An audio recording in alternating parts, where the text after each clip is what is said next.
Muito bom dia para você, povo de Deus. Quero saudá-los com a paz do Senhor Jesus Cristo. Eu sou o pastor Carlos Alencar e estamos aqui hoje diretamente da Igreja Evangélica Assembleia de Deus, Ministério Internacional Ágape, na congregação do Jardim Paineiras 2, para mais uma escola bíblica dominical online. E hoje Deus vai nos ensinar, seremos edificados pelo poder da palavra do Senhor.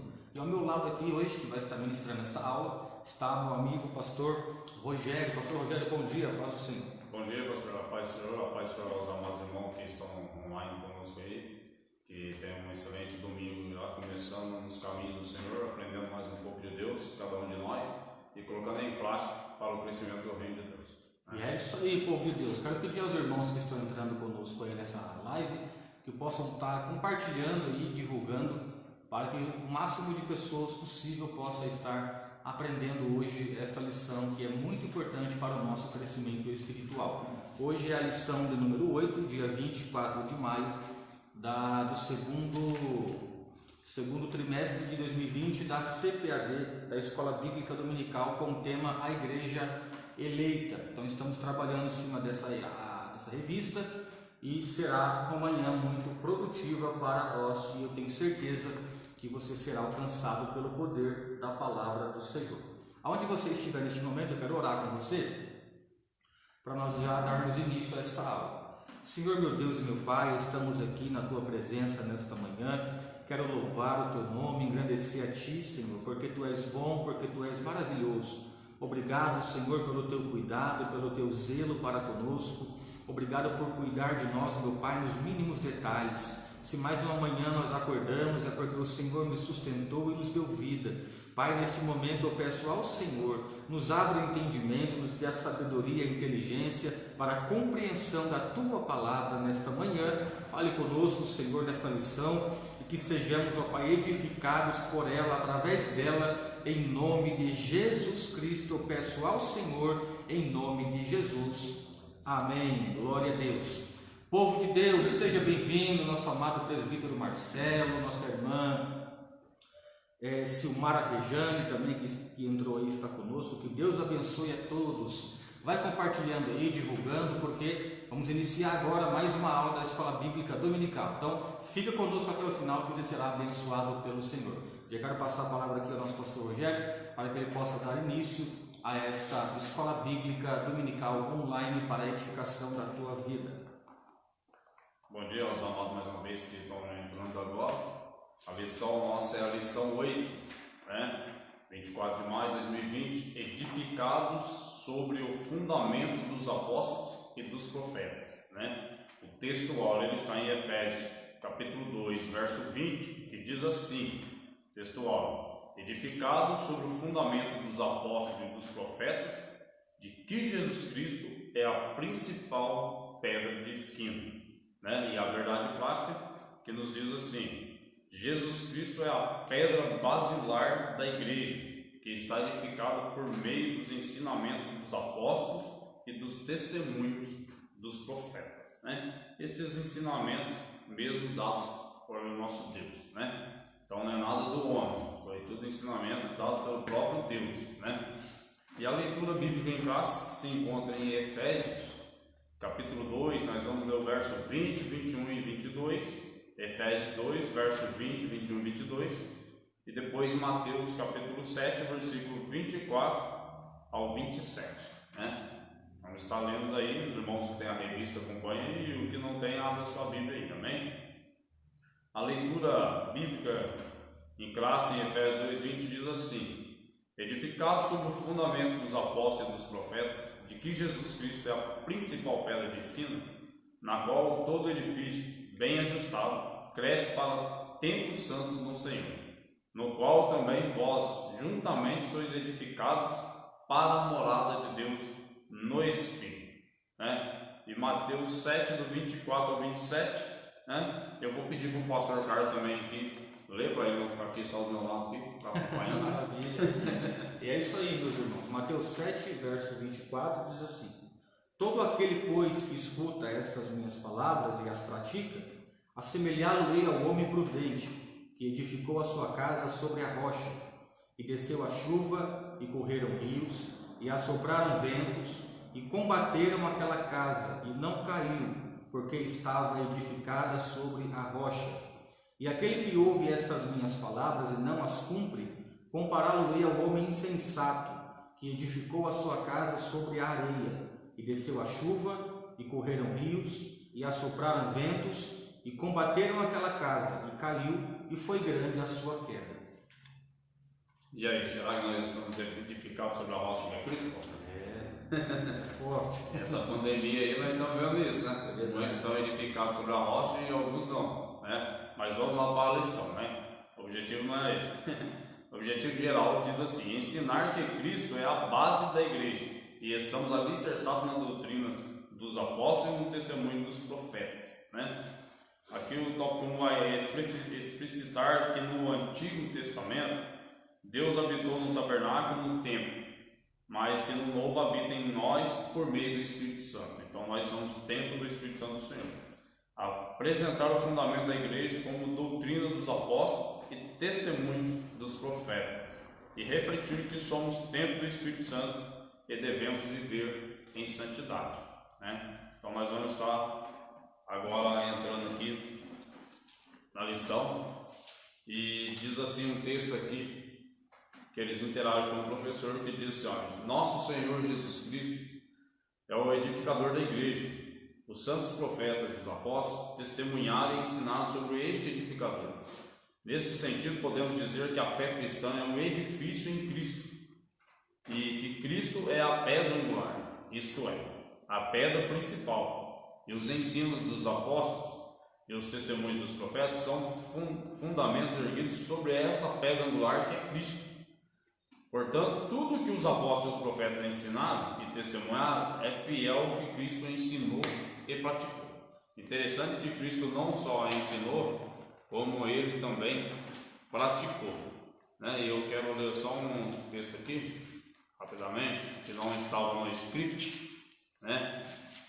Mas vamos só abrir aqui no texto.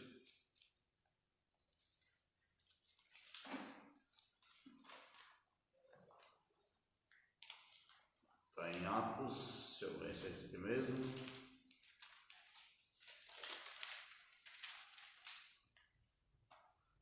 Atos capítulo 1, o verso 1, olha que interessante, quando Lucas escreve a Teófilo: fiz o primeiro tratado, ó Teófilo, acerca de tudo que Jesus começou não só a fazer, mas também a ensinar. Então Jesus não só praticou, como ele ensinou, né? Então fica aqui que os profetas e os apóstolos, eles estavam ensinando aquilo que aprenderam com Jesus, né? Com o próprio Deus. Vamos lá para a introdução. Por meio da reconciliação efetiva na cruz, Cristo formou a igreja, né? Nós lemos lá, vamos abrir lá, pastor. Pastor, lê para nós, pastor. Efésios 2, 13 e 19. Agora.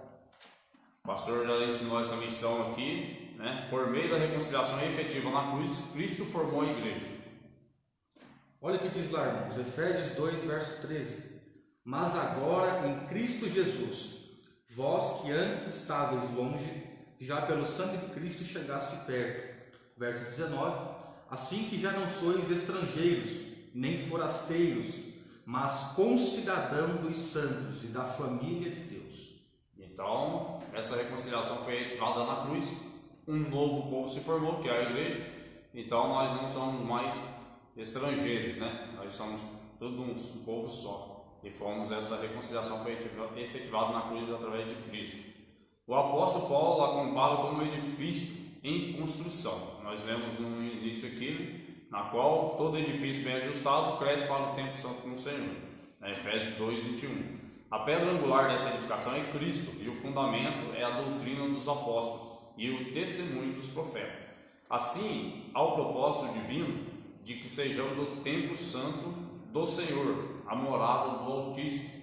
Nesta lição nós vamos estudar cada um desses aspectos, né? Então vamos lá. Um edifício espiritual, o santuário judeu. O templo em Jerusalém era o símbolo do exclusivismo de Israel como povo de Deus, né?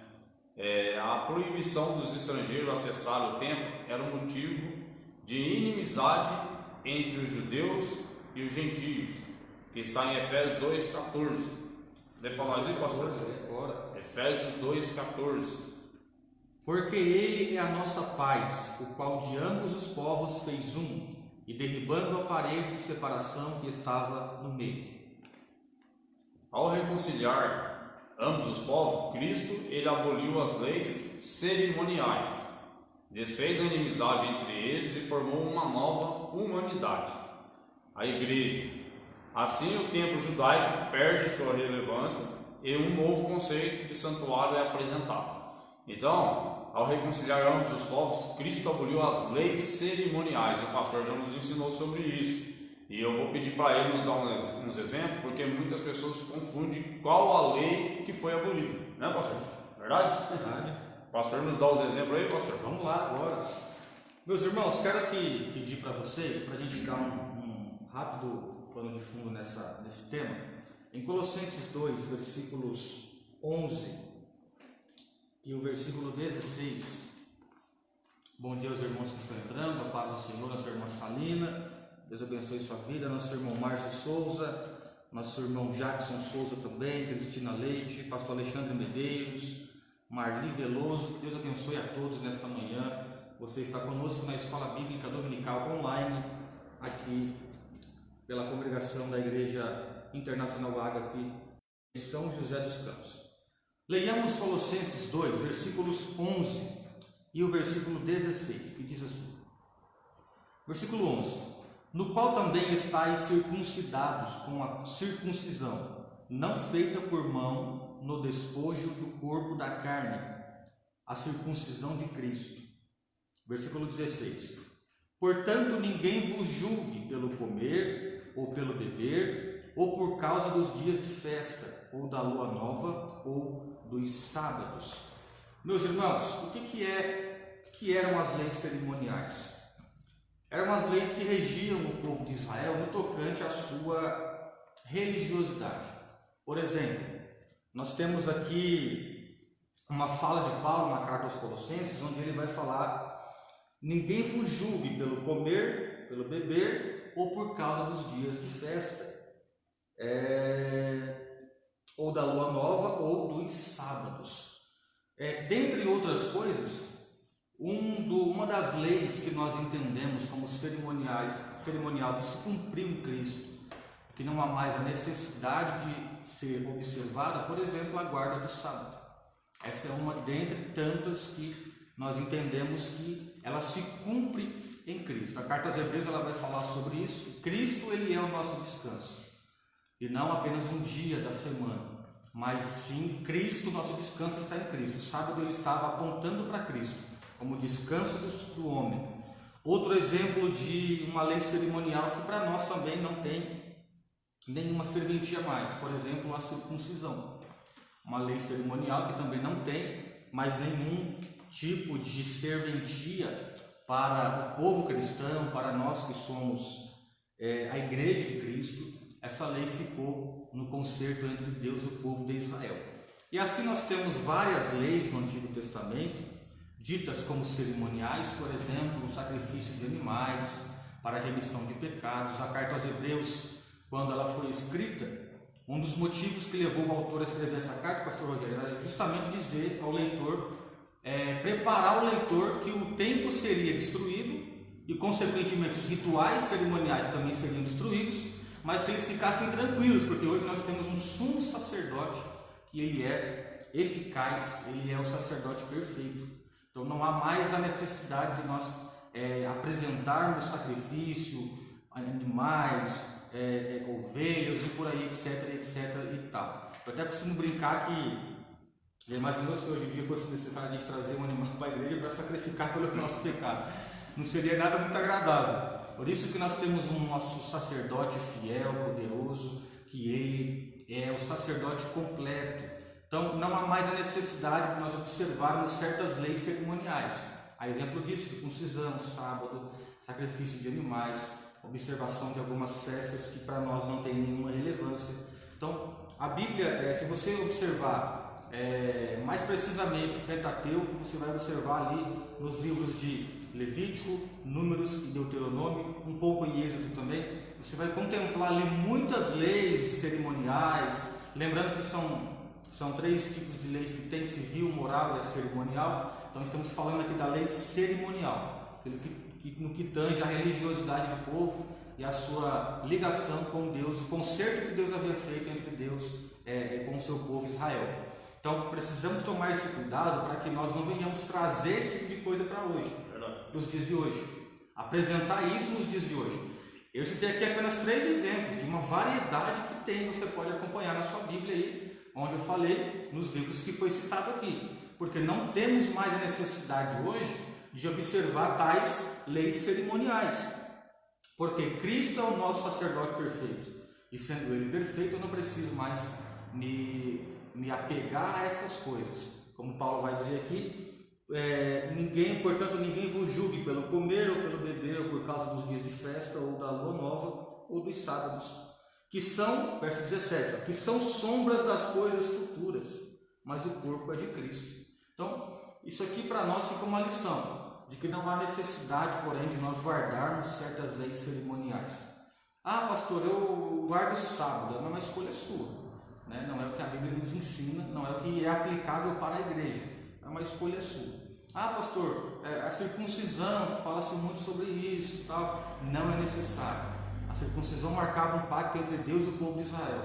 Nós temos o nosso selo da promessa, que é o Espírito Santo, na nossa vida, e não há mais a necessidade de nós observarmos tais leis. Então, só um pano de fundo aqui rápido para você entender o que é essa lei cerimonial, o que é aplicável ou não na vida da igreja do Senhor. Então, para você poder conhecer mais, leia o Pentateuco lá, esses livros que você vai contemplar, e você vai ver que muitas leis ali já não é aplicável mais para a igreja do Senhor. Explicado isso, vamos continuar a lição, né? E agora eu quero mostrar aqui, não sei se vai ser possível os irmãos enxergar, porque quando ele fala que no texto aqui que a proibição dos estrangeiros acessarem o templo era um motivo de inimizade entre os judeus e os gentios, né? Eu quero mostrar aqui o desenho do templo, aproximar o desenho aqui para os irmãos ver se conseguem ver. Quem tem a Bíblia Thompson,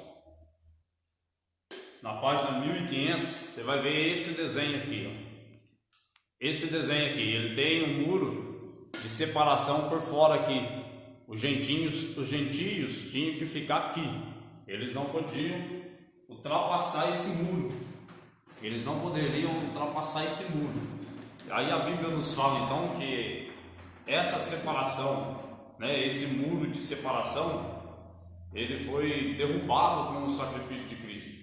Então a inimizade que tinha, essa separação que tinha entre o povo judeu e o povo gentio, ela foi derrubada, porque eles podiam chegar somente até ali. Então, repetindo, você que tem a Bíblia Thompson, na página 1500 da edição contemporânea, 1500 você vai ver esse templo, o desenho desse templo lá. Aí tem tudo cercado, tinha vários tipos de coisa ali, né? Os átrios da mulher, do sacerdote, então tinha várias separação, né? Vários patamares diferentes. E uns do muro que por fora todo eram os gentios que podiam chegar até ali, eles não podiam ultrapassar ali. Então havia uma separação, né? E até uma separação deles não poder acessar o templo, né? Então essa separação, esse muro da separação foi quebrado, foi derrubado. Então se fez assim um novo povo, que é a igreja, né? Vamos lá então para o santuário, nós falamos do santuário judeu, agora vamos falar do santuário cristão. Os que pertencem a Cristo, eles são comparados a um edifício onde Deus habita em espírito. O ensino apostólico lembra Salomão, quando este reconheceu que o templo em Jerusalém não poderia conter Deus. Vamos ler lá? 1 Reis, capítulo 8, versículo 27. 1 Reis, capítulo 8, versículo 27. E depois nós vamos conferir em Atos 7:48, amém? Pastor, lê para nós em 1 Reis, pastor, eu vou abrir lá em Atos. Leiamos aqui, irmãos. 1 Reis 8:27 vai dizer assim: mas na verdade, habitaria Deus na terra? Uma pergunta. Eis que os céus e até o céu dos céus te não poderiam conter, quanto menos esta casa que eu tenho edificado. Tá vendo? Então, aí ele fala lá que o ensino apostólico lembra, né, Salomão, quando ele reconheceu que o templo de Jerusalém não poderia conter Deus. E reafirma a instrução de Estevão em que o Altíssimo não habita em templos feitos por mãos de homens, que é Atos 7,48 que está dizendo isso, né? 7,48, ó. Mas o Altíssimo não habita em templos feitos por mãos de homens, como diz, né, o profeta. Também 17,24 de Atos, 17,24, diz também assim, ó. O Deus que fez o mundo e tudo que nele há, sendo ele Senhor do céu e da terra, não habita em templos feitos por mãos de homens. Não tem como, não habita. Desse modo, os crentes, judeus ou gentios, tornaram-se o templo onde o Espírito de Deus habita, em que eles são pedras vivas e um edifício espiritual. Então, ou seja, Deus ele não habita em templos feitos por mão de homens. Hoje ele habita em nós, né? Nós que somos seus filhos, que fomos reconciliados através da cruz de Cristo. Então nós vemos aí que Deus faz morada em nós, né? Então será que nós temos sido um templo limpo, pastor, para que Deus habite em nós? Porque no entanto a Bíblia fala que ele, né, habita num templo limpo, né, santo, purificado, né? Então fica aí para nós, né, meditar, refletir se nós estamos sendo um templo realmente com o Espírito Santo de Deus. E eu acho importante dizer aqui que Deus no templo local, né, ele não habita, irmão. Ele não habita em templo. Aqui tem um corinho que a turma cantava antigamente, que nós até cantamos errado aí, na verdade, né? Quando eu cheguei aqui, o Senhor já estava. Quando eu cheguei aqui, o Senhor já estava. Não estava normal, porque ele não habita em templos feitos por mão de homens. O local em si, ele não habita. Ele habita em nós. Então eu acho que o certo do corinho seria cantar: quando eu cheguei aqui, o Senhor chegou comigo. Não, né? Acho que seria o mais correto, seria isso, né? Quando cheguei aqui, o Senhor chegou comigo, né? Então nós vemos aí, que, irmão, que nós somos o santuário cristão, o santuário de Deus, o templo do Espírito Santo de Deus. Então nós temos que ver aí como nós estamos vivendo. O pastor trouxe um ensinamento aqui que falou, né, se você destruir o corpo, que é o templo do Espírito Santo de Deus, você vai dar conta, né, pastor? Então nós temos que analisar isso, irmão. Será que nós realmente estamos sendo templo do Espírito Santo de Deus? Então vamos lá, continuando, irmão. Agora nós vamos falar sobre a pedra angular, né? Na arquitetura antiga, eu procurei um desenho, não consegui trazer um desenho sobre isso, né? Mas os irmãos que são construtores e engenheiros vão entender isso aí, que deve ter estudado isso aí para poder ser engenheiro, né? Na arquitetura antiga, a construção de um edifício requeria uma pedra angular. Ela é traduzida como a pedra mais importante ou a pedra principal. Ela era posta no canto do prédio para sustentar o alicerce, firmar e unir toda a estrutura e manter as paredes em linha certa. Para que se tenha uma ideia dessa dimensão, em uma das escavações no local do templo de Jerusalém, foi encontrado um monólito, né, com cerca de 12 metros de comprimento. Um monólito com cerca de 12 metros de comprimento. Esse monólito, ele é uma pedra, ele é uma rocha, né, um monumento feito com uma única pedra. Então foi essa pedra, essa rocha, que é um monólito com cerca de 12 metros, né? Então nós vemos que ele é colocado como pedra principal, pedra de esquina, pedra angular, é o nosso Cristo. Não pode pôr outro fundamento se não for Cristo. Não tem como pôr outro fundamento ser Cristo. E depois que essa pedra angular, essa pedra principal, ela é colocada, não tem como tirá-la. Verdade. Não tem como tirar. Tenta você fazer, quando você faz o alicerce, que ela é essa pedra angular, ela é colocada como pedra angular. A principal é para alinhar as paredes, alinhar o alicerce. Depois que você faz a construção, tem como tirar, pastor? Não tem jeito. Não tem, né, pastor?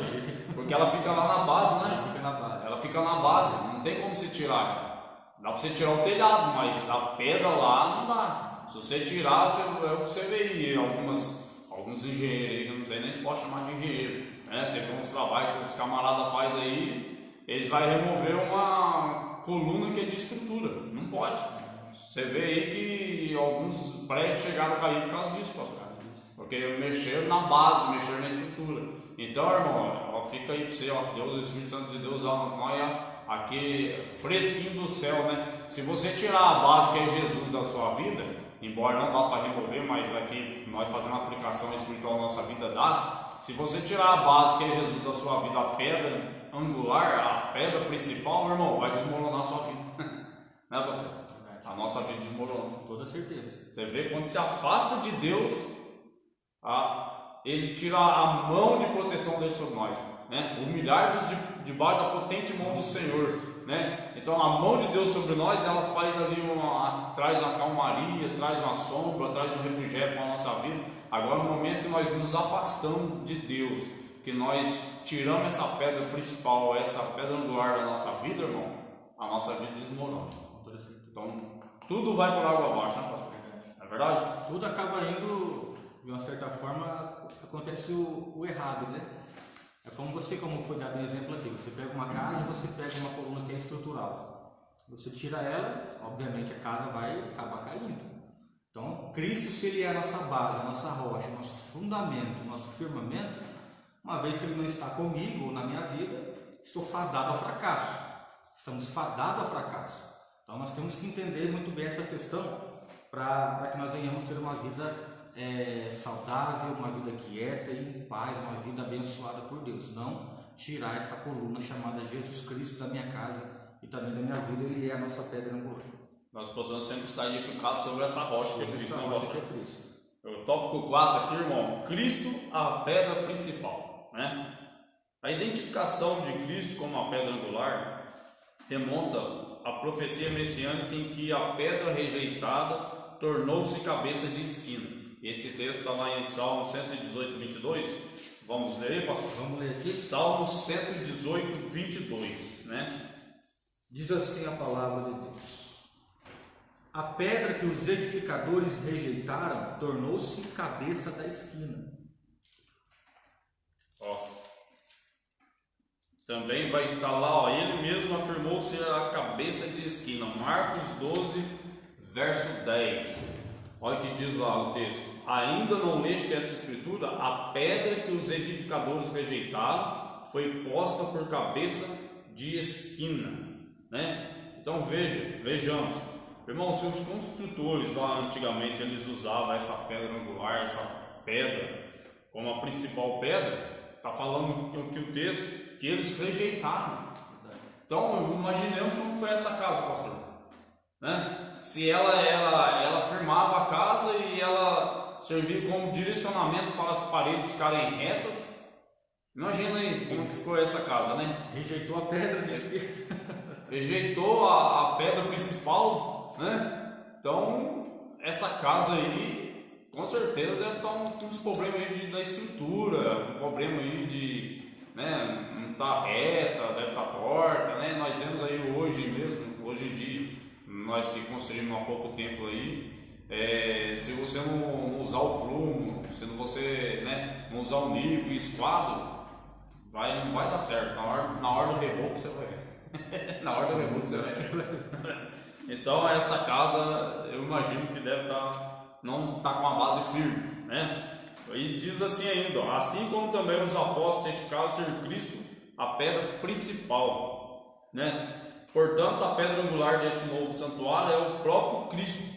No Sermão do Monte aprendemos que o homem prudente edifica sua casa sobre a rocha, que é Cristo Jesus. Foi o texto que nós lemos no começo aqui, a leitura bíblica em casa, né? Que aquele que escuta as palavras de Deus, né? Ele assemelhava ao homem prudente que edificou sua casa sobre a rocha. Aí vem lá e você, ó, desce a chuva, correm rios, assopram ventos e combateram contra aquela casa, e aquela casa não caiu. Por quê? Porque estava edificado sobre a rocha, né? E nós somos edificados sobre a rocha, que é Cristo. Então, irmão, todo ventinho, irmão, esse é um momento até bom para falar nisso mesmo, da pandemia, mas nós já passamos, irmão, pelas Zika vírus, chikungunya, dengue, influenza 1, H1N1, a doença até da vaca louca também, a gripe do frango, várias enfermidades estão por aí, irmão, não acabaram não, estão por aí, né?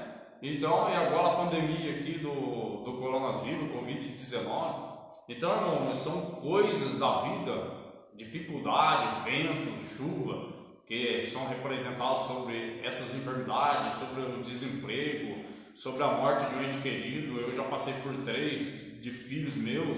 Então tudo isso, irmão, quando a gente temos a base, a pedra angular que é Cristo Jesus, irmão, nós continuamos fortalecidos.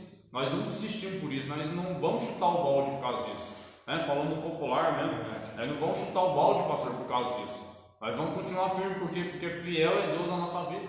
E nós sabemos que esse edifício, ele vai ser aperfeiçoado, mas ele vai ser aperfeiçoado se nós não termos em cima dessa pedra angular, pastor, em cima dessa rocha, dessa base. Então é coisa para nós refletir, irmão, que as coisas são passageiras na vida daquele que está edificado sobre a rocha. Agora, o próprio Jesus, ele assemelha também ao homem não prudente que edificou sobre a areia lá, que não ouviu a voz de Cristo, não ouviu o evangelho de Cristo, não aceitou, né? Quando eu falo ouviu, eu estou falando na parte de aceitar. Não aceitou, vem o vento, vem a chuvinha, irmão, ele vai cair. Aí fica aqui para vocês entenderem aqui, né? Que as pessoas que estão acostumadas, pastor, a ouvir só o evangelho do oba-oba, né? É chave daqui, é chave dali, é bênção daqui, é bênção dali. Quando vem uma prova, ele cai.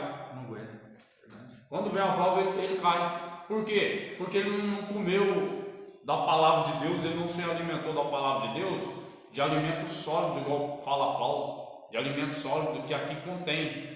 Então, se ele não se alimenta, se ele não vive do que está aqui, quando vem a dificuldade, ele vai cair. Porque ele acha que o evangelho de Cristo é para aquisição de coisa, pastor. É para aquisição de coisa. Um balcão de loja, né? É, um balcão de loja, isso aí, bem citado, pastor. E não é, irmão, é para nossa salvação. Aquilo que nós recebemos aqui para viver nesse mundo, é por causa da nossa necessidade, Cristo sabe disso.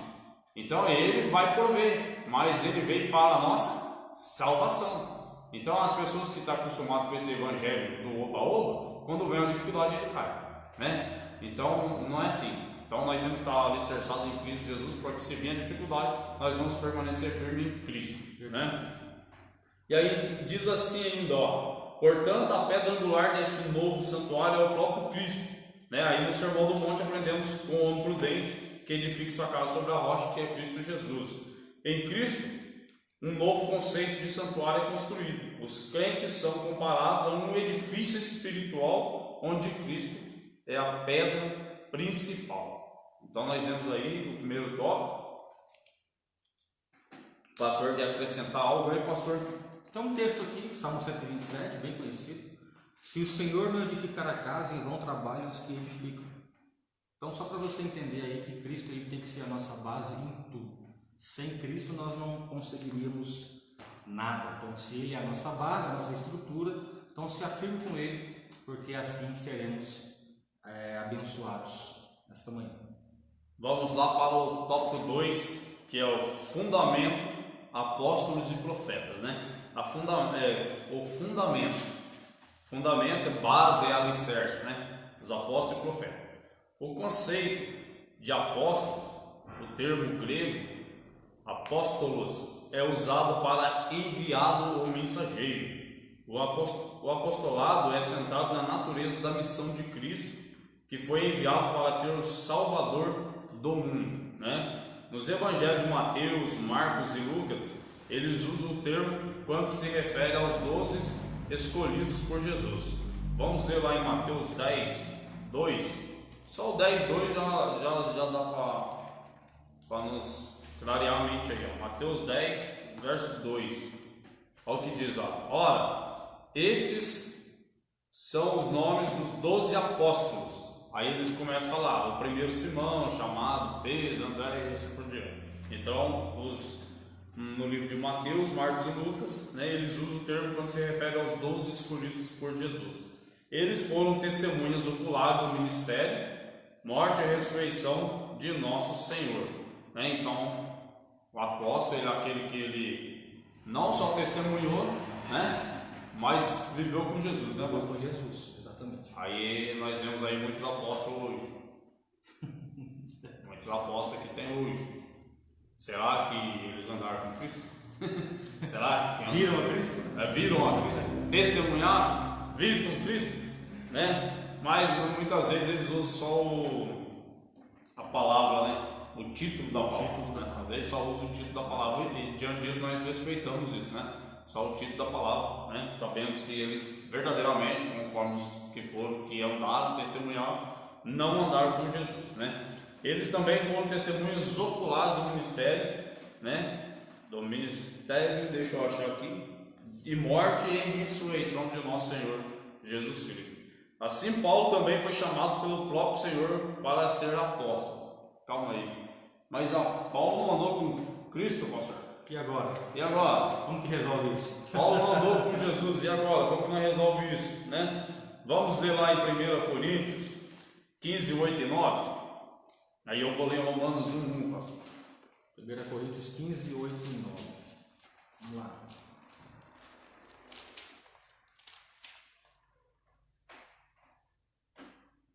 Diz assim a palavra de Deus. 1 Coríntios 15, verso 8. Depois destes apareceu também a mim, como a um que nasceu fora de tempo, pois sou o menor dos apóstolos, e nem sequer mereço ser chamado apóstolo, porque persegui a igreja de Deus. Romanos 1, verso 1 diz assim: Paulo, servo de Cristo Jesus, chamado para ser apóstolo, separado para o evangelho de Deus, né? Então nós vemos aí, irmão, que o apóstolo Paulo, ele mesmo fala, né? Ele foi chamado por Cristo e ele teve um encontro com Cristo, né? O próprio Cristo que revelou ele, né? Ele fala, se não me falha a memória, na palavra da ceia, né? Que ele fala, né? Que aprendeu com o próprio Cristo. Aquilo que eu aprendi, eu vos... Como recebi do Senhor, também vos entreguei. Como eu recebi do Senhor, eu também vos entreguei. Então ele aprendeu com o próprio Cristo. Então ele viu a Cristo, né? Não na sua vida física ali, andando como nós estamos aqui fisicamente, mas ele viu o próprio Cristo o ensinou e o próprio Cristo o teve por chamado de apóstolo, né? Então tá aí, mas só por cima aí, né? Para nós poder continuar o texto aqui. Então nós vemos aqui que aos apóstolos foi confiado o ministério da palavra com o compromisso de instruir a igreja. Isso aqui é interessante nós lermos, que está em Atos capítulo 6. Atos capítulo 6, versos 2 ao 4. Atos capítulo 6, versos 2 ao 4. Quer ler aí, pastor, para nós? Leio, diz assim. Atos 6, verso 2. E os 12, convocando a multidão dos discípulos, disseram: Não é razoável que nós deixemos a palavra de Deus e sirvamos às mesas. Escolhei, pois, irmãos, dentre vós, 7 varões de boa reputação, cheios do Espírito Santo e de sabedoria, aos quais constituamos sobre este importante negócio, mas nós perseveraremos na oração e no ministério da palavra. Olha, então aí os apóstolos foram confiados no ministério da palavra com o compromisso de instruírem a igreja, né? E nós vemos isso aí, que os pastores, os líderes, eles têm também esse mesmo ministério da palavra para poder instruir a igreja de Cristo, né? E infelizmente, como eu já citei antes, que tem um evangelho do oba-oba e tais são chamados ainda de apóstolos, né? E você não vê eles transmitindo o que a palavra de Deus verdadeiramente transmite, né? Porque o evangelho de Cristo, irmão, ele confronta nossos erros, nossos pecados, ele traz uma mudança de vida, traz uma purificação, uma libertação. E no evangelho do oba-oba não tem, irmão. Você vem do jeito que está e permanece do jeito que está, pastor. Não é verdade? E é difícil. É difícil.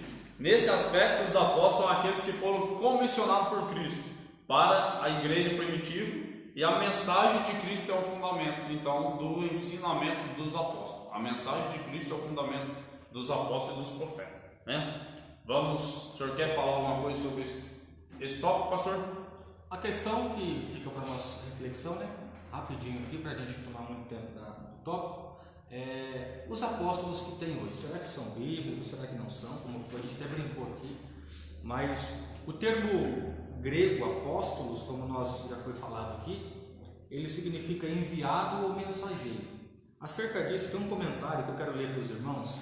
Preste bem atenção nesse comentário do autor Donald Stamps. Ele vai dizer assim: eles, os apóstolos, tinham autoridade ímpar na igreja, no tocante à revelação divina e à mensagem original do Evangelho, como ninguém mais até hoje. O ministério do apóstolo, nesse sentido restrito, é exclusivo e dele não há repetição. Os apóstolos originais do Novo Testamento não têm sucessores.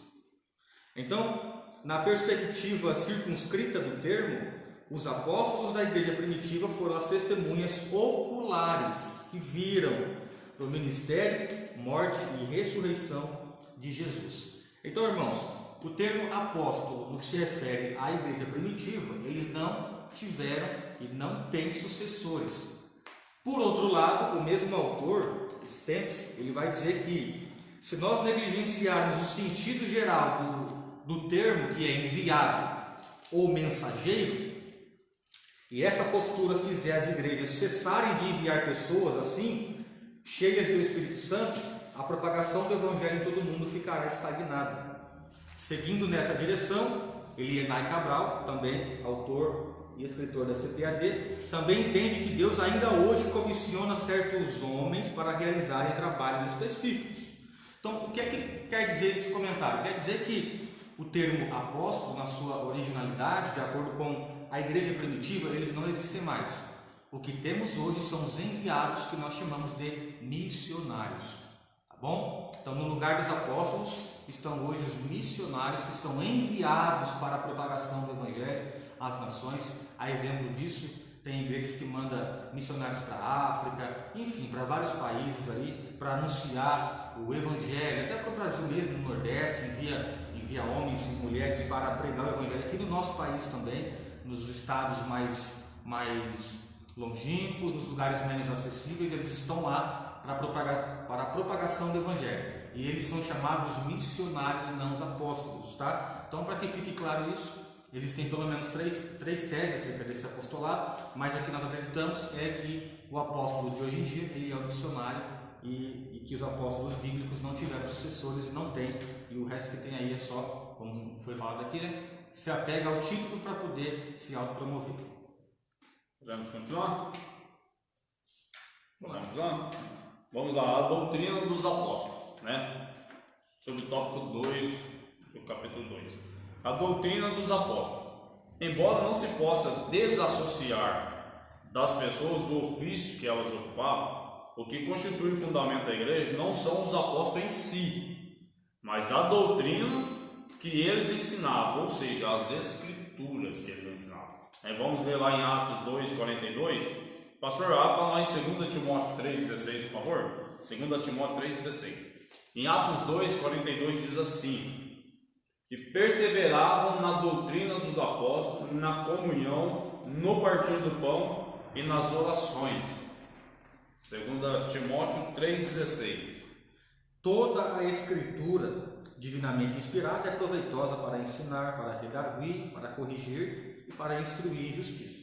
Então, a doutrina que eles ensinavam, ou seja, eles ensinavam a escritura. E a escritura fala de quem?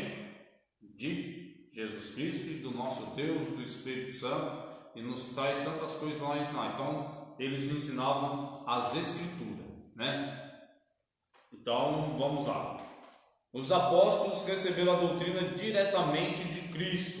Vamos ver lá em Romanos 6,17. O pastor está em Timóteo. Abre em 1 Timóteo 1,3, pastor, por favor. 1 Timóteo 1,3. Romanos 6,17, irmão. Diz assim, ó. Mas graças a Deus que, tendo vós sido escravos do pecado, obedeceste de coração a forma de doutrina a que fostes entregues. E 1 Timóteo 1,3, pastor. Como te roguei, quando parti para a Macedônia, que ficasses em Éfeso, para advertires a alguns que não ensinem outra doutrina. Que doutrina que é essa? As escrituras que eles aprenderam com Cristo, né? Os apóstolos receberam a doutrina diretamente de Cristo, assim como não se pode mexer na pedra angular depois de colocado o alicerce, igualmente o fundamento da igreja não pode ser violado. Acerca disso o Senhor Jesus asseverou: as minhas palavras não hão de passar. A Bíblia de Estudo Pentecostal, você que tem ela aí, ela ratifica que a revelação dos apóstolos, conforme temos no Novo Testamento, nunca poderá ser substituída ou anulada por revelação, testemunho ou profecia posterior.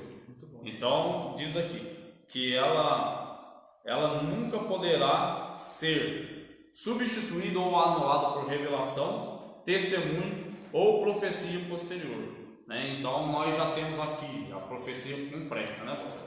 Já temos aqui o cânon fechado, né, pastor? Não tem nada de novo mais. Não tem nada de novo mais. Surge para o evangelho de fulano de tal. Não, a Bíblia já está aqui, né? A Bíblia ela era passada por um crivo. O livro, quando era escrito, ele era passado por um crivo. Tinha até a aprovação do Espírito Santo de Deus para ele ser canonizado, né, pastor? Quando você estuda, você vai vendo lá. Tinha que passar pelos pais da igreja para aprovar, né? Os homens santos de Deus, os sacerdotes, anciões lá, não lembro quem que era. Fora os requisitos, né? Tinha vários crivos, né, pastor, para poder passar. E aqui, quando você fala aqui, ó, que a Bíblia de Estudo Pentecostal ratifica que a revelação dos apóstolos, conforme temos no Novo Testamento, nunca poderá ser substituída ou anulada por revelação, testemunho ou profecia posterior.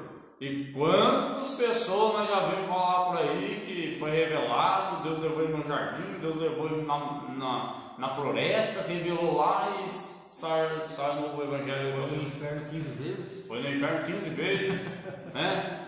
Irmão, não dá para engolir algo assim, irmão. Me desculpe, mas essa é a verdade. Não dá para engolir algo assim, né? Então, ela não existe outro evangelho, irmão. Nós vamos ver isso aí em Gálatas. Eu quero ler em Gálatas lá. Vamos ler lá em Gálatas, capítulo 1. Gálatas, capítulo 1. Se o senhor achar, pode ler, pastor. Eu vou enrolar aqui para o senhor achar. Gálatas 1? Gálatas, capítulo 1, verso 8 e 9, pastor. Mas ainda que nós mesmos ou um anjo do céu vos anuncie outro evangelho, além do que já vos tenho anunciado, seja anátema. Assim como já vos dissemos, agora de novo também vos digo: se alguém vos anunciar outro evangelho, além do que já recebestes, seja anátema. Então isso mostra para nós o que, pastor? Que não existe outro evangelho, só existe esse evangelho. Já está escrito. Se vir ainda, ainda que descer um anjo do céu para anunciar outro evangelho que não é esse que nós temos aqui, irmão, seja anátema. Não podemos receber. Então não é evangelho de Cristo, né? Então fica aí, se alguém estiver ensinando outro evangelho por aí, né? Então foge dele, né, pastor? Verdade. Foge dele, que aí não tem pedra angular não, né? Não tem pedra aí não. O testemunho dos profetas, irmão. Vamos lá. A palavra grega profeta significa proclamador e intérprete da revelação divina. A ordem da frase em Efésios 2:20, apóstolos e profeta, indica tratar-se dos profetas da igreja e não os do Antigo Testamento. Mas adiante Paulo assegura que a compreensão do mistério que no passado estivera oculto, de que os gentios tinham igual posição no corpo de Cristo e eram participantes da promessa, foi revelado pelo Espírito Santo aos profetas do Novo Testamento, né? Está em Efésios 3, capítulo 3, verso 4 ao 6. Efésios capítulo 3, verso 4 ao 6. Diz assim, ó: quando lerdes o que escrevi, podereis receber a minha compreensão do mistério de Cristo, o qual em outras gerações não foi manifestado ao Filho dos homens, como agora foi revelado pelo Espírito aos seus santos apóstolos e profetas. O mistério é que os gentios são co-herdeiros e membros do mesmo corpo e coparticipantes da promessa em Cristo Jesus pelo Evangelho, né? Assim os profetas neotestamentários que falaram inspirados pelo Espírito Santo perfazem o alicerce da igreja de Cristo, né? Então ele está falando que a ordem da frase em Efésios aqui, capítulo 2, verso 20, que os apóstolos e profetas indicam tratar-se dos profetas da igreja e não dos Antigos Testamentos, ele está falando do Novo Testamento, né?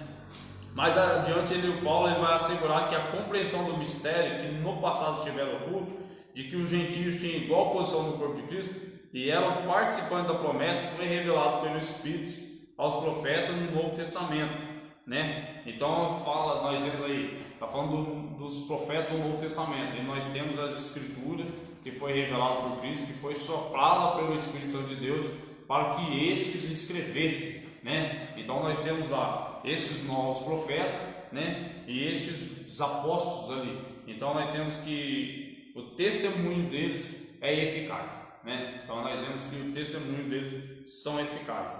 A igreja ela está edificada sobre a pedra angular que é Cristo, que é o próprio Cristo, e o seu fundamento é a doutrina dos apóstolos e o testemunho dos profetas bíblicos. Então foi tudo aquilo que eles vivenciaram, né? Que eles testemunharam ocularmente, como o pastor falou, né? Eles viram com seus próprios olhos. Então é isso que eles testemunharam. E nós somos felizes porque nós cremos, mesmo não precisando ter visto, né, pastor? Verdade, é pela fé, né? Foi pela fé. E para fechar esse tópico 2, irmão, pastor, quer fechar alguma coisa aí? Passou em branco aí, pastor? Sei mais, perfeito. Então vamos lá, irmão, para tópico 3. Edificados para a morada de Deus. Edificados para a morada de Deus. Edifício bem ajustado. Vamos lá. A expressão todo edifício bem ajustado cresce, indica um processo contínuo ao desenvolvimento dos crentes, né? Foi o que nós lemos em 2:21 lá, no qual todo edifício bem ajustado cresce para templo santo no Senhor. Então essa expressão todo edifício bem ajustado cresce, indica um processo contínuo de desenvolvimento dos crentes. Então isso aqui é interessante que eu li um livro lá, o Discipulado que Transforma. Eu tenho um livro em casa, o Discipulado que Transforma, é muito bom esse livro, até indico ele. Nós estamos em contínuo desenvolvimento e em contínuo salvamento, né? Quer dizer, eu sou salvo uma vez salvo. Não, irmão, nós estamos em processo de salvação ainda, né, pastor? Nós estamos em processo de salvação e estamos em processo de edificação. Então, vamos aqui, quando está falando de um edifício, irmão, sempre está a sua casa, você está modificando algo na sua casa. Então ela está sendo ajustada conforme o seu querer, né? Passam uns 6 meses ou um ano, a mulher fala, eu quero que você pinte essa parede tal cor, muda aqui, está sendo edificada, está em desenvolvimento. Nós cristãos temos que ser da mesma maneira. Eu vejo por esse livro que eu li, que eu citei, é interessante que o autor lá ele escreve, ele fala que certas pessoas ele chega, pastor, num patamar, tipo assim, eu vou dar um exemplo meu, eu chego no presbitério, aí falo assim, tá bom aqui, eu cheguei aonde eu almejava, eu cheguei onde eu queria, então não preciso fazer mais nada, pastor. Fica onde está mesmo. Eu ficar aqui onde está, tranquilo, na sombra e água fresca, tá bom, pastor. Mas não, irmão, está falando aqui que tem um desenvolvimento, irmão. Então, nós precisamos estar em constante desenvolvimento para estarmos bem ajustados, né? Então, eu fiz isso aqui, pastor, eu fiz até aqui, 50, vamos dizer, 30 anos de cristão, já fiz muita coisa para o Senhor, tá bom, vou parar não, irmão. Você não foi ainda bem ajustado e bem edificado, continue. Não para não, então continue a obra aí, que aquele que é perfeito nos aperfeiçoará ainda, né? Vamos continuar lá, porque o texto vai falar mais algumas coisas aqui, Assim como todas as partes do edifício precisam estar harmônicas, né? O crescimento da igreja também depende de tudo, de ser bem ajustado em Cristo, a Cristo. Nessa caminhada o salvo ele comporta-se como filho obediente e passa a evidenciar o fruto do Espírito. O desenvolvimento prossegue até alcançar a medida completa de Cristo. Olha lá, Efésios 4:13. Ele diz assim, até que todos cheguemos à unidade da fé e do pleno conhecimento do Filho de Deus, a perfeita varonilidade, a medida da estatura de Cristo, né? A medida da estatura, da plenitude de Cristo, pois todo crente bem ajustado torna-se templo no Senhor. Então, será que nós alcançamos, pastor, já? Essa estrutura aí do corpo de Cristo? Será que nós já chegamos a isso? Fica aí para nós refletir. Fica a reflexão para nós. Fica uma reflexão forte para nós aí, irmão. Será que nós já alcançamos isso? Se nós somos falhos, alguém pisa no nosso pé, no nosso calo, nós já bradamos no alto aí. Aí se alguém pisasse no pé de Cristo, como será que ele agiria, né? Só para nós refletir, irmão. Estou colocando aqui o pensamento meu para nós refletir justamente isso aí, né? Pisa no pé do irmão Rogério, né? Pode ser que você passe bem, pode ser que não. Né? E no pé de Cristo, como será que seria, né? Então, será que nós alcançamos já para nós queremos falar aqui, pastor? Acho que não, né? Acho que não. Acho que tem que continuar aí a caminhada, né? Todo dia após dia. Dia após dia. Vamos lá então. Templo. Antes de eu passar para o Templo Santo do Senhor, que é o edifício bem ajustado, pastor, quer falar algo aí, pastor? Não? Tranquilo? Então vamos lá. Templo Santo no Senhor. A palavra aqui usada para templo é o vocábulo naon, né? Que designa o recinto interior, o lugar santíssimo, né? Que ela recita o recinto interior, o lugar santíssimo, ou seja, o lugar do encontro do sumo sacerdote com Deus, né? Todavia, a analogia paulina não se refere a uma estrutura material, mas sim ao crente que se tornou templo santo, separado do pecado que pertence, né? Separado do pecado que ele pertence, quem pertence a Cristo passa a viver em santidade. Então, se nós somos separados, nós temos templo do Espírito Santo de Deus, nós somos separados do pecado, não podemos viver na prática do pecado, porque nós nos tornamos santos para Cristo, né? Separado do pecado, quem pertence a Cristo passa a viver em santidade, né? Então, como resultado, ao desfrutar da comunhão divina, o crente ele recebe o livre acesso à presença do Pai, tornando-se assim morada de Deus no Espírito Santo, né? Então, o crente ele torna morada de Deus no Espírito Santo. Então, nós somos separados do pecado e passamos a viver uma nova vida em Cristo, né? Deixa eu achar algo aqui, ver se eu consigo mostrar para os irmãos de novo. Na página 1501 da Bíblia Thompson, a minha edição contemporânea, se a sua for da mesma, é 1501. Eu quero mostrar aqui o templo, que era o santuário, o recinto sagrado. Ver se os irmãos conseguem enxergar. Aqui, esse aqui de preto aqui, irmão, é o véu que foi rasgado, né? O véu que foi rasgado, a qual só o sumo sacerdote ele podia adentrar, né, pastor? Verdade. A qual só o sumo sacerdote podia adentrar. Então, quando ele fala que é do recinto aqui interior, ele está falando desse livre acesso, então, que nós passamos a ter por causa da cruz de Cristo, que Cristo morre e ele ressuscita, né? Quando ele morre, esse véu do templo ele é rasgado, então nós temos livre acesso com o Pai, né? Então, nós passamos a viver em santidade, né? Como resultado ao desfrutar da comunhão divina, o crente recebe um livre acesso à presença do Pai, tornando-se morada do Espírito Santo de Deus. Então a presença de Deus ela vinha sobre a arca, né, pastor? Entre os dois querubins, né? Do propiciatório ali.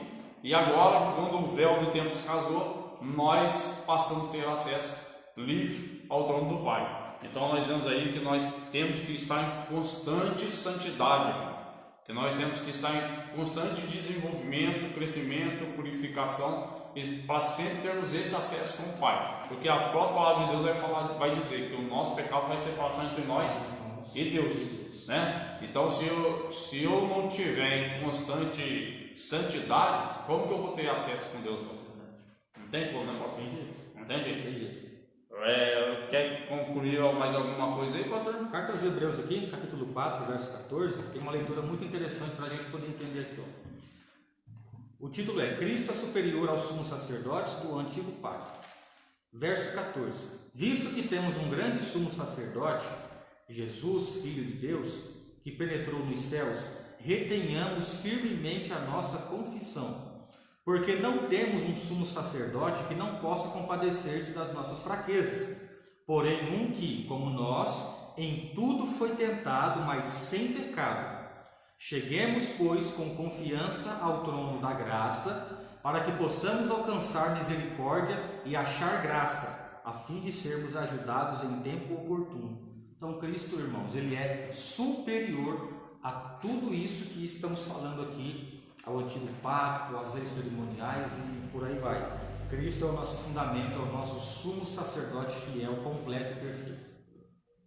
Então, por Ele é que nós temos acesso ao Pai, né, pastor? É isso aí. Vamos lá então, irmão. Está encerrando já, né? Morada do Altíssimo. No Antigo Testamento, a expressão morada de Deus fazia alusão ao tabernáculo e depois ao templo israelita. Indicava lugar de habitação permanente e de comunhão íntima. Como já vimos, o crente tornou-se templo santo do Senhor. Isso indica que Deus habita em nós por meio do seu Espírito. E que tal afirmação ratifica o ensino apostólico de que Deus não habita em templos feitos por mãos de homens.